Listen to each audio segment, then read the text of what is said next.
I've always been the second in my family, not the darling, not the golden child, just Haley, the youngest daughter, whose existence was taken for granted as a backdrop for the radiance of my older brother Tyler.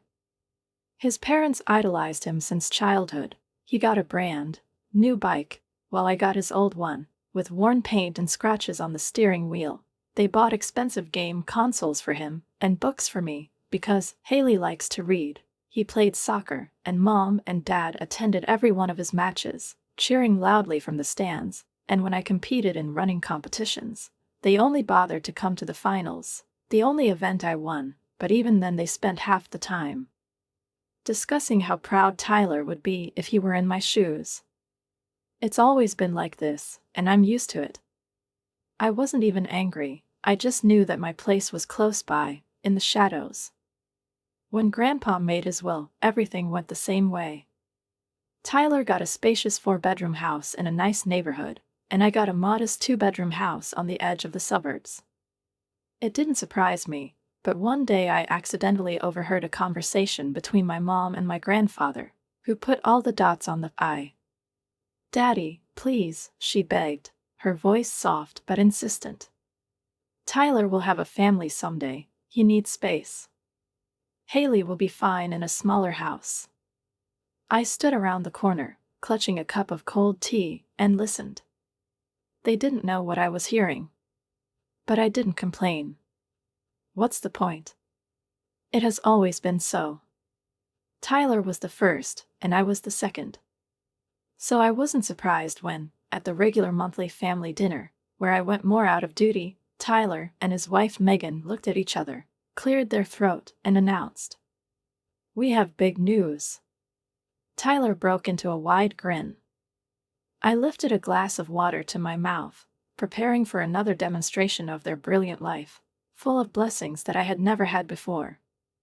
"We decided to sell the house," he continued with a satisfied look. I almost choked. "What?" I asked, trying to stay calm. "We're investing in an amazing opportunity," Megan said enthusiastically, almost bouncing on the spot. Mom and Dad clapped their hands for joy, not even doubting this decision. "Oh, how wonderful!"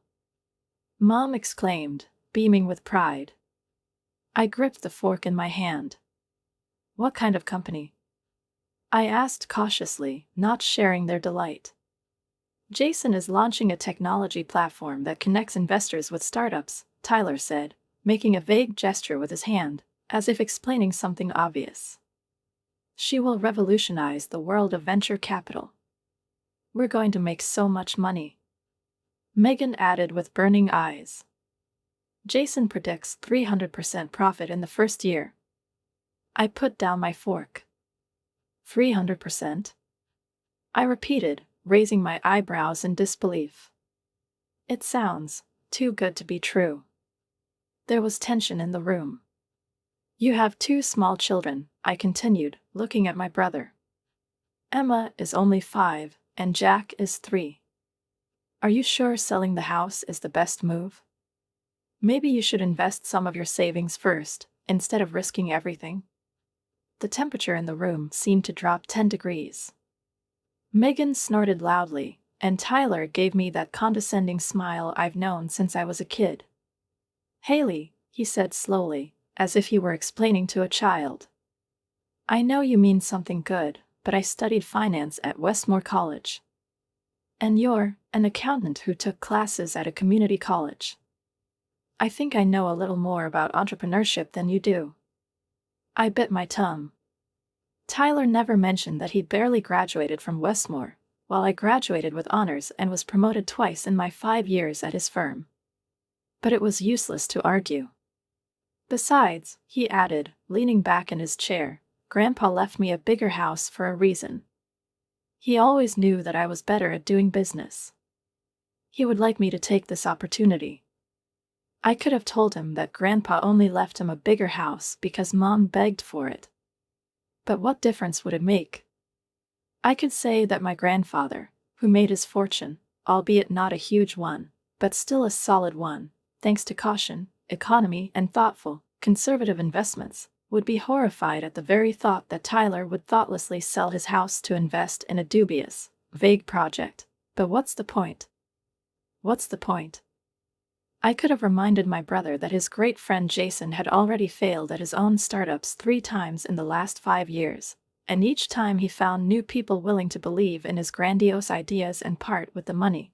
But Tyler still wouldn't listen. He was a grown man, he and Megan had made their choice, and to be honest, after a lifetime of supporting roles, I didn't want to save him from himself at all. "You're right," I finally said, finishing the water from the glass and carefully placing it on the edge of the plate. "It's your decision." Mom literally beamed as she looked at Tyler with the kind of admiration I'd never seen before when it came to me. "We're so proud of you," she said with genuine delight. "It takes a lot of courage to take the risk and take advantage of such an opportunity." "You're a real entrepreneur, son," my father added cautiously, but by the way he straightened up slightly, I realized that, despite his usual restraint, he shared their shared delight. For the rest of the dinner, Tyler and Megan talked about how they were managing their future wealth, discussing travel plans, buying a vacation home, a private school for their children, and the limitless opportunities that now lay ahead. I was silent, nodding and smiling in the right places, while in my head I replayed my own plans for the gradual renovation of the small but already homely house that I inherited from my grandfather. Room by room, I methodically updated it, using the money I had accumulated from my boring accounting work. I finished the kitchen last month, and now it's my turn to use the bathroom. It's been 3 months since that dinner. That evening, I was standing in my newly renovated bathroom, enjoying a hot shower under a wide watering can that mimicked a tropical downpour, and I barely heard the hum of the phone that vibrated on the bedside table in another room. The first time. Second. Third.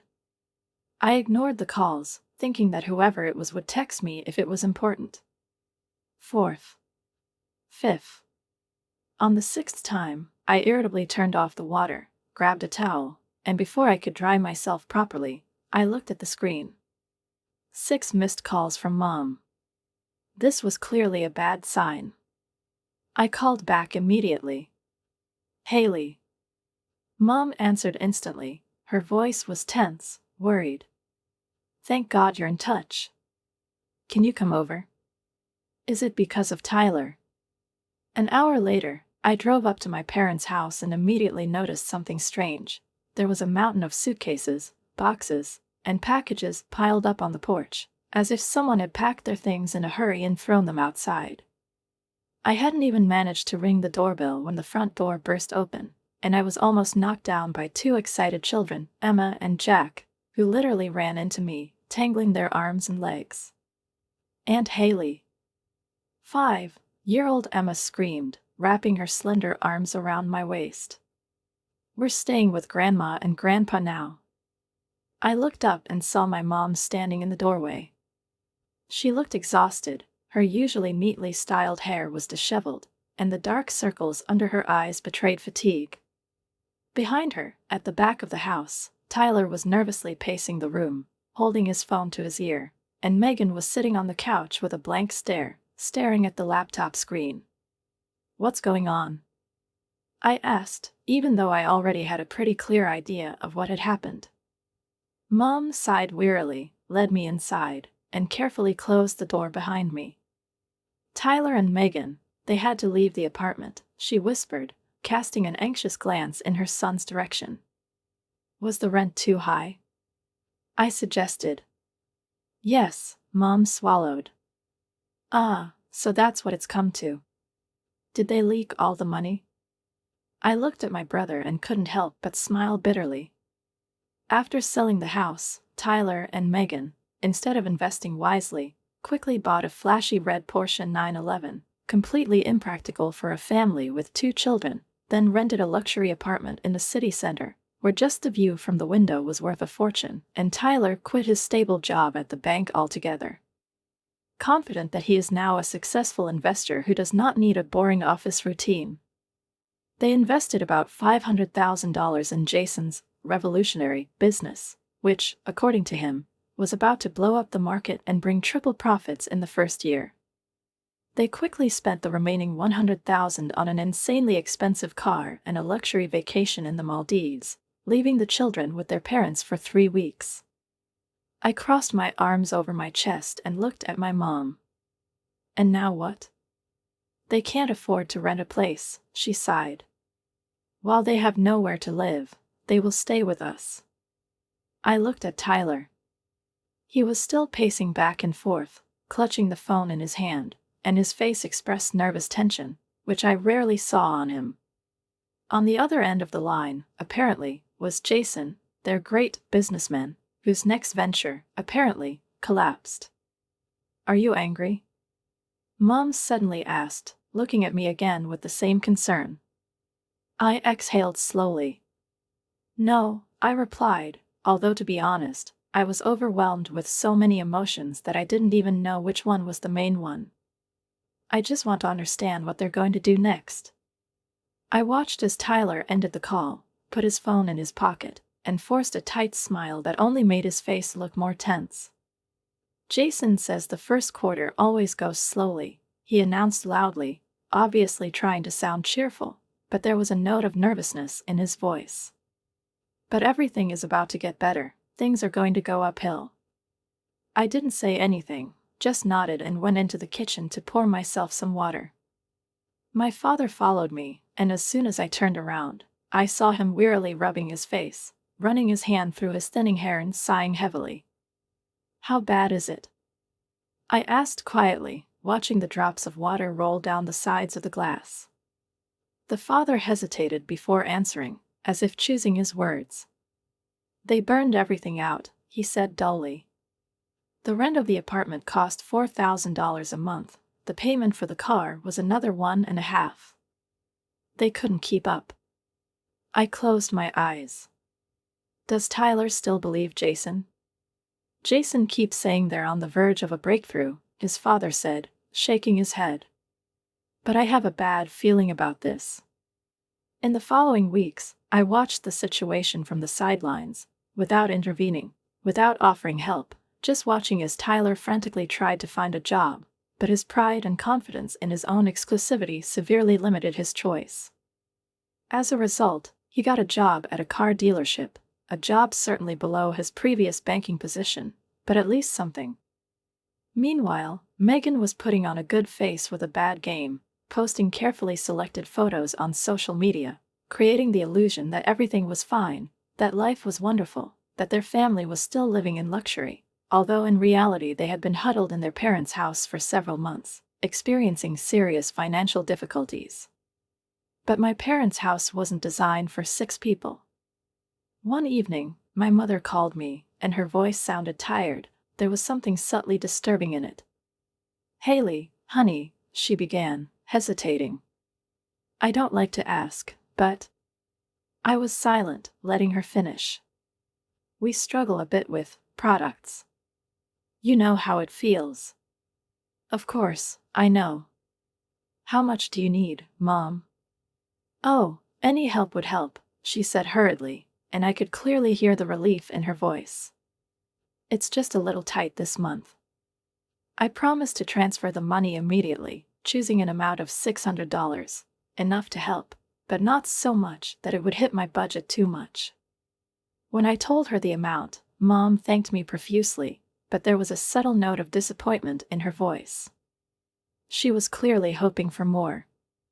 The following month, I received another call, and then another, and so the monthly transfer of $600 became a habit.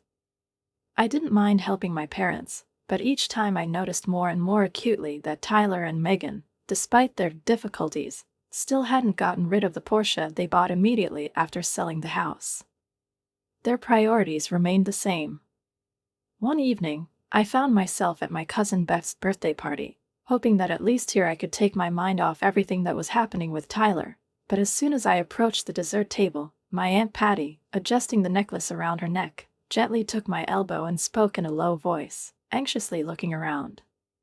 Haley, dear, she began sympathetically, as if she was preparing to tell me something unpleasant in advance. How are you coping with all this? With Tyler? I shrugged my shoulders. Just trying to help in any way I can. Aunt Patty looked at me with an expression that made my stomach clench.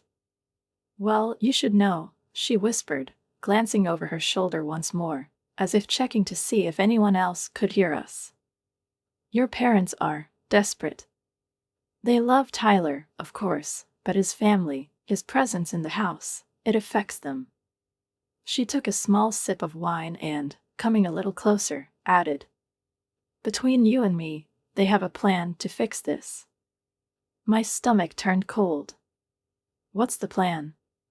Aunt Patty looked me straight in the eye, her lips twitching before she said, they want to move Tyler and his family to your house. For a second, I thought I'd misheard. What?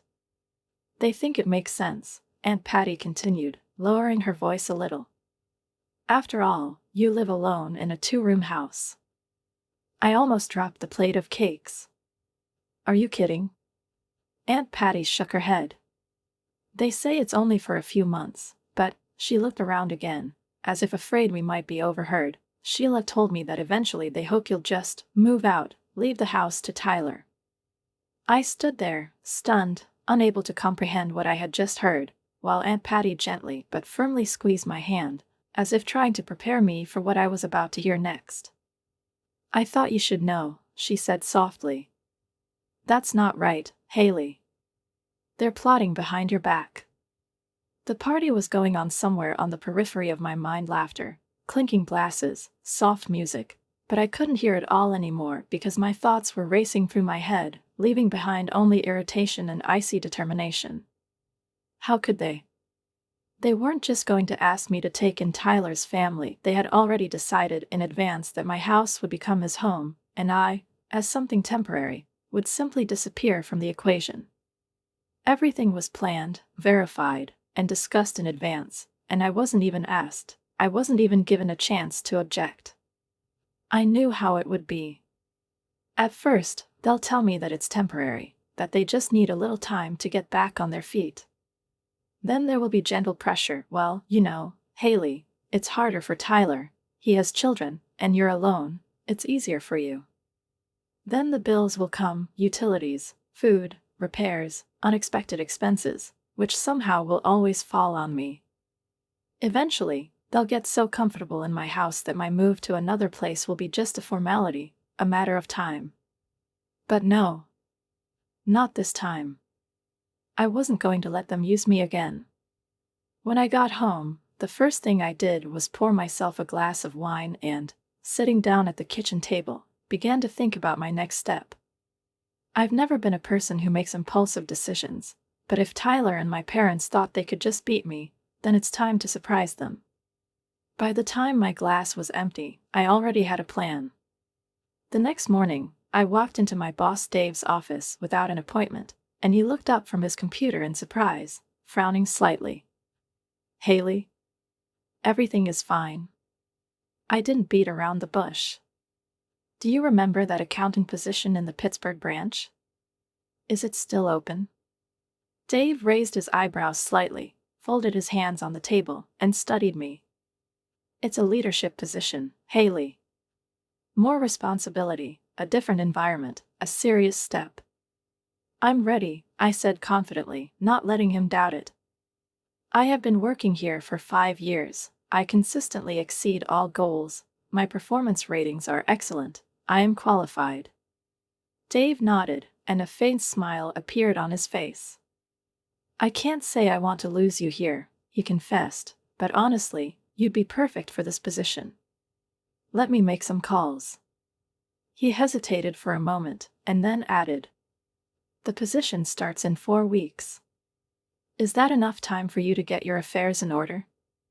Perfect, I replied, already calculating all the next steps in my mind. As soon as I left Dave's office, I immediately dialed the number of my friend Jenna, who worked as a realtor. I need to sell the house, I said without preamble. As soon as possible. Wow, Jenna even whistled. Well, your place is in a good area, and you've done excellent repairs. If you set an aggressive price, we will be able to receive offers within a week. Do it, I said shortly. Haley, her voice softened a little. I've never been more confident in my life, I replied firmly.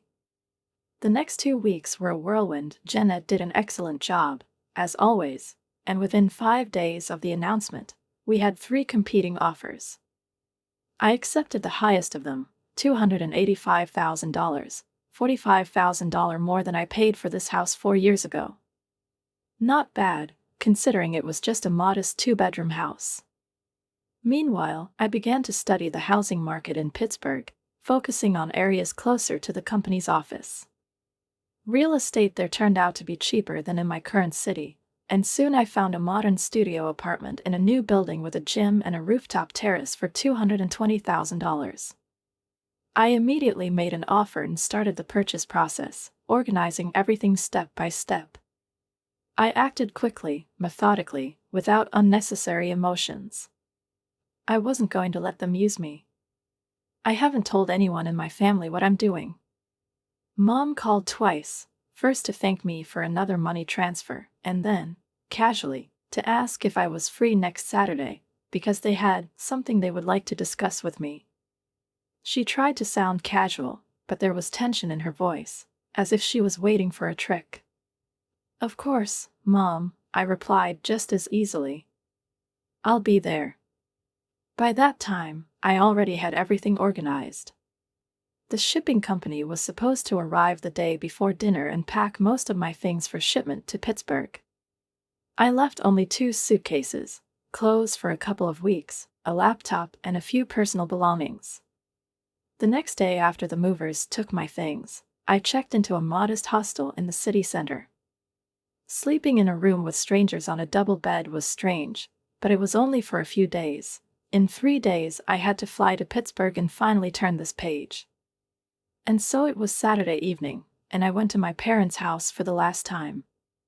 I parked a block away from their house, not wanting my fully packed car to give me away ahead of time. I walked slowly along the familiar path to the front door, breathing deeply, as if I were preparing for a fight that I had carefully avoided all my life. Mom opened the door with a tight smile. Haley, it's good that you came, she said, a little too cheerfully. We're just about to serve dinner. Inside, the atmosphere was tense, tension hanging in the air like an invisible veil. Dad was sitting at the head of the table, clearly uncomfortable, his gaze fixed on his plate. Tyler and Megan were there too, the brother with an expression of friendly indifference, and his wife with a slight shadow of self-satisfaction on her face. The children were nowhere to be seen. We exchanged a couple of meaningless phrases, and I accepted a plate of dinner, but barely touched the food. Finally, Mom put down her fork, straightened up, and looked at me with the look I've known since childhood, the look of a person who is about to start a conversation that will inevitably be followed by a request, a veiled demand, or an offer that cannot be refused. Haley, honey, she began in that persuasive, gentle tone she always used when she wanted me to give up something for Tyler. Your father and I thought it would be wise for Tyler and his family to stay with you until they get back on their feet. I slowly turned my gaze to my brother. Tyler wasn't looking at me, his attention was focused on his plate, as if this conversation didn't concern him at all. Megan, on the other hand, was looking directly at me, her head tilted slightly to one side, with an expression in which there was a subtle challenge, as if she knew in advance that I had no choice, and she just had to wait for me to realize it. I took a sip of water. What time is it? I asked, knowing full well what the answer would be. Tyler shrugged with the air of a man who doesn't really care. I'm not sure yet, he said casually. But things are starting to get better with investments. Jason says we're on the verge of a big breakthrough. I had to hold back my laughter. 3 months later, Tyler was still clinging to that fantasy. I don't think that's a good idea, I said, and my voice came out straighter than I'd intended. Mom hastened to intervene. But, honey, her voice took on a softness, as if she was trying to persuade me to do something obviously right. Your house is pretty small, with only 2 bedrooms. You can take the smaller one, and give Tyler and his family the main one, Dad suggested, looking up for the first time all evening. Or, Mom added casually, you could move in with a friend for a while until they stabilize. I opened my mouth, ready to protest, but stopped myself. What's the point? In a few days, I will no longer be in this city. It's better to let them think they've won. I sighed heavily, hunched my shoulders, as if admitting defeat, and said wearily, Good. Mom blinked, clearly surprised, because she had expected much more resistance. Really? What is it? She asked. Yes, I said evenly. When are they going to move in? Mom and Dad exchanged glances. Well, we thought next weekend would be, okay? I feigned an indifferent nod, pushing my plate away. Of course, I said, getting up from my chair. I think I should start packing some things. Tyler and Megan exchanged triumphant glances, as if they had just won something significant. Mom looked relieved, as if a heavy burden of responsibility had lifted from her shoulders, and Dad still did not meet my eyes, preferring to study the pattern on the tablecloth or watch his coffee slowly cool. The rest of the meal was a blur. Mom, Dad, Tyler, and Megan have already started discussing the details and logistics of the move, deciding which furniture will remain, which will have to be moved to the warehouse, whether it is possible to convert my home office into a playroom for children, whether there is enough space for their belongings, and whether it is worth replacing my sofa, because, according to Tyler, my back suffered too much on this old wreck. I was mostly silent, thoughtlessly shifting food around my plate, answering in monosyllables when I was addressed, not letting my emotions break through, not allowing myself to break down and destroy a carefully laid plan. After dessert, I got up from the table. I have to go, I said, picking up my plate. I have a lot to do if I'm moving next weekend. As I walked to the door, I could hear the conversation going on behind me, but their voices became quieter, as if they were already discussing something that did not require my participation. I told you she'd agree. Mom's voice was filled with satisfaction. Haley has always been reasonable. Should we help her pack her things? Dad asked uncertainly. No need, Megan replied with a slight sneer. You can leave most of them in the garage. It didn't look like she had anything valuable. We need to buy a new sofa, Tyler added. Her old thing is killing my back. I quietly closed the front door behind me. Their voices slowly faded into thin air as I walked away, leaving them there at the table, where they had already completely erased my presence from the house they hadn't even occupied yet. They have already discussed how to replace my things with their own, how to arrange my space for themselves, how to make sure that there is nothing left in this house that would remind me of me. But they had no idea that they would have nothing to capture. I checked my phone at the hostel. A new message from Mom. Thanks for understanding, honey. Your brother is so grateful. I didn't answer. Instead, she sent a short message to Jenna. Everything is going according to plan. The house is closing. She replied instantly. Great. The new owners received the keys on Thursday. The next morning, I woke up early, checked out of the hostel, and headed to the airport.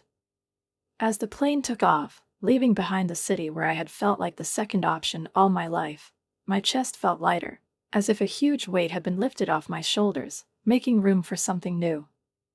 My new apartment will be ready in 2 days. My new job will start in a week.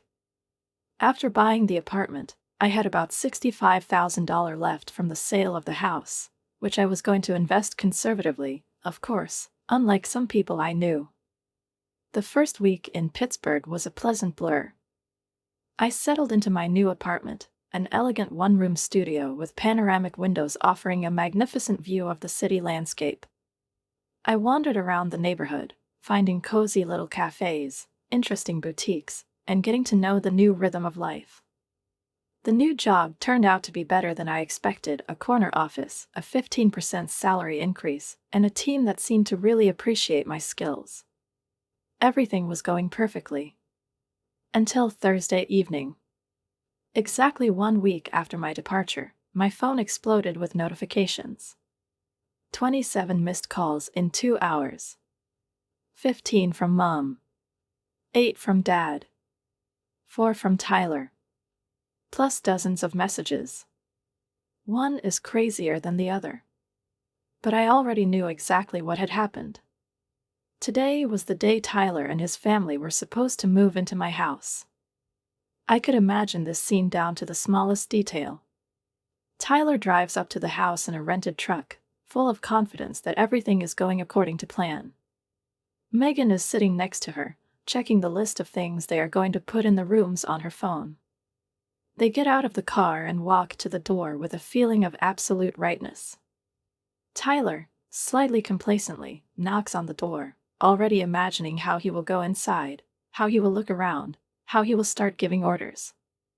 But a stranger opens the door. A complete stranger. And there's a look of bewilderment on his face. "Excuse me, how can I help you?" Tyler blinks, losing confidence. Us. We were going to move here. This is my sister's house." "I think you made a mistake," the man replies calmly. "This house belongs to us now.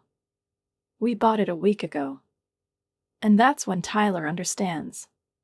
He realizes that he has been tricked. He realizes that there is nothing left. He realizes that he is left with nothing. I poured myself another glass of wine and settled down on my new sofa, stretching out my legs and watching the reflection of the night city flicker softly in the glass of the panoramic window. My phone, lying on the armrest next to me, vibrated, then again, and again, like a madman, drowning in an avalanche of missed calls and messages. I could just block them all. But before I could make a decision, the phone rang again, and the name Mom appeared on the screen.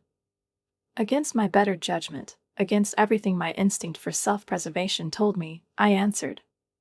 "Haley Elizabeth Harper." Mom's voice was so loud that I had to move the phone away from my ear. "Hi, Mom," I said calmly, taking a leisurely sip of wine.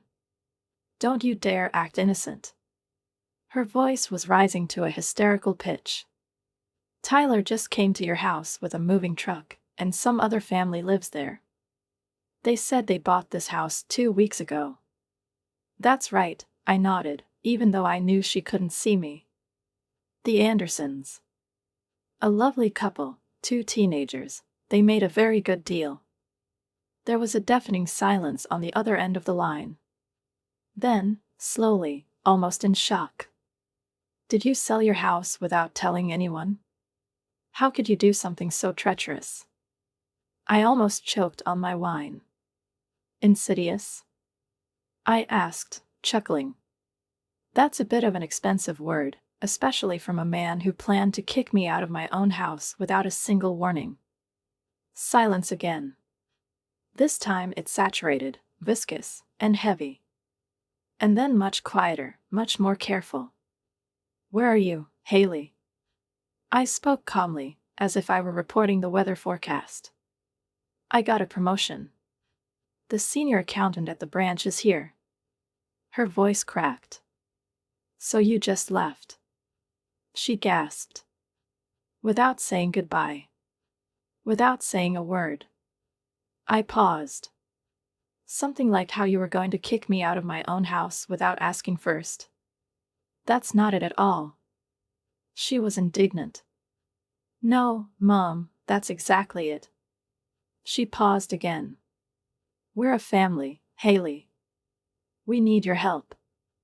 I closed my eyes, feeling a long pent-up irritation boil up inside, but my voice remained flat and cold. "No, Mom. Tyler and Megan needed help. They needed help because of their decisions.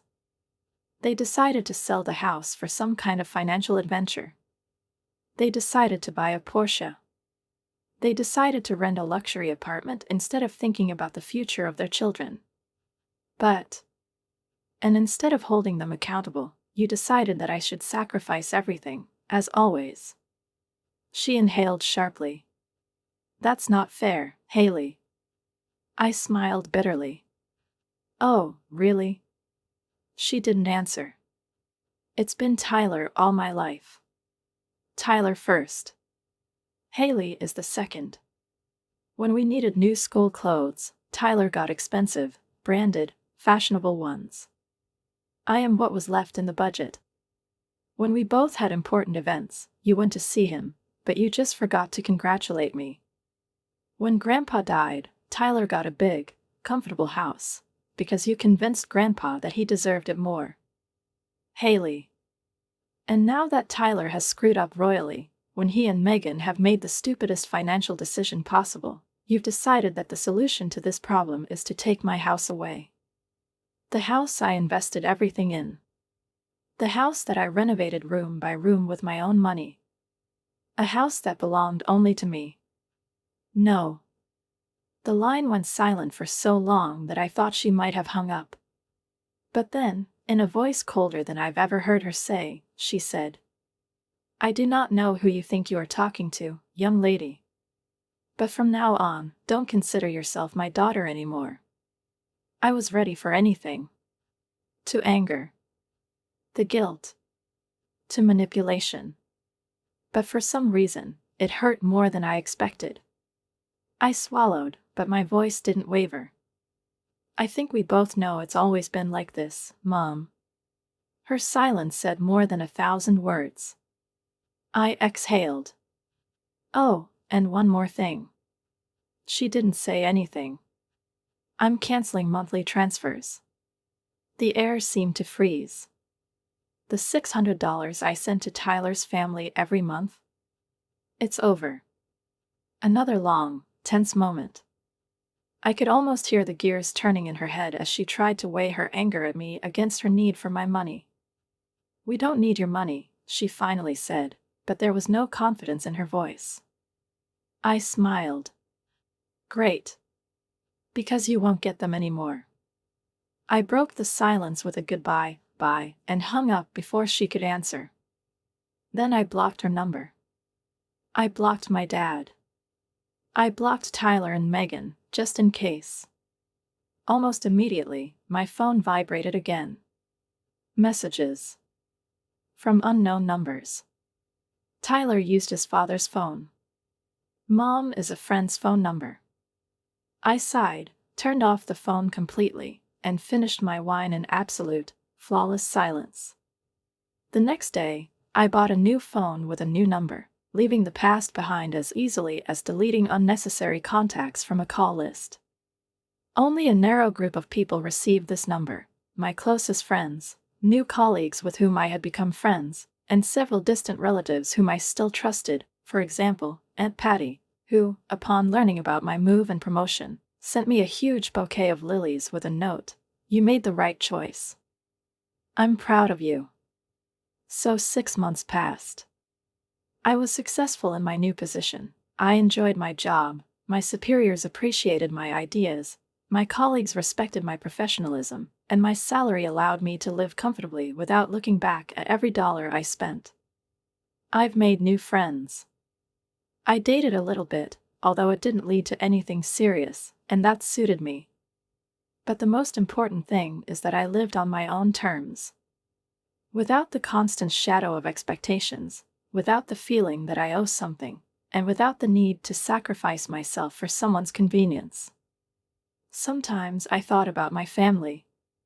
I wondered if Tyler and his family were still living with their parents, how they were coping, and whether their investments had paid off, which was unlikely. I wondered if Mom and Dad weren't still supporting them, paying their bills, doing things for them that they'd never done for me. Have they ever thought about how I was treated? Do they regret it? But mostly I didn't think about them at all. One Sunday morning, when I was drinking coffee on the balcony, admiring the golden glare of the sun on the glass facades of skyscrapers, my phone rang. The number was unfamiliar. But the code of my hometown. I barely answered. But curiosity got the better of him. Hello, Haley. The woman's voice was cautious, hesitant, as if the person on the other end of the line didn't know how I would react. Yes? This is Beth. I blinked, surprised. Cousin Beth? Yes. I hope you don't mind that I got your number from Aunt Patty. I was silent, waiting for him to continue. I, thought you should know what's going on. An unpleasant chill appeared in my stomach. What is it? Beth sighed. Tyler and his family are still living with your parents. I didn't say anything. And they have big financial problems. Sure. The investment, it was a scam. Beth spoke quickly, as if she was afraid I would interrupt. Jason took off with all the money a few months ago. I wasn't surprised. I can't say it's a shock to me, I muttered, sipping my coffee. Yeah, well, your parents are in a difficult situation too, Beth continued. They have to support not only themselves, but also Tyler's family, and your father even. She faltered. Even what? He was forced to come out of retirement to work part-time in a hardware store. I took a deep breath, but I didn't feel anything. No guilt. No pity. No desire to help. Just emptiness. I waited for Beth to start persuading me to send money again, to help the family again, to sacrifice myself again for Tyler's comfort. But she surprised me. I'm not telling you this because I think you should do something, she added hastily. I frowned. Actually, on the contrary. I didn't answer, allowing her to explain herself. Everyone in the family is discussing how smart you were to get out when you could, she confessed. Even your mom. I tensed up. What's my mom? Beth smiled nervously. She told my mom privately that they shouldn't have tried to take your house away from you. I froze. It was unexpected. Beth and I talked a little more, but after we hung up, I sat on the balcony for a long time, watching the streets of the new city that had become my home. I didn't feel any malice. I was not pleased to know that the family that had turned its back on me was now suffering. But I didn't feel guilty either. They made their choice. I made mine. And for the first time in my life, I chose myself. And I will never go back to being the second option,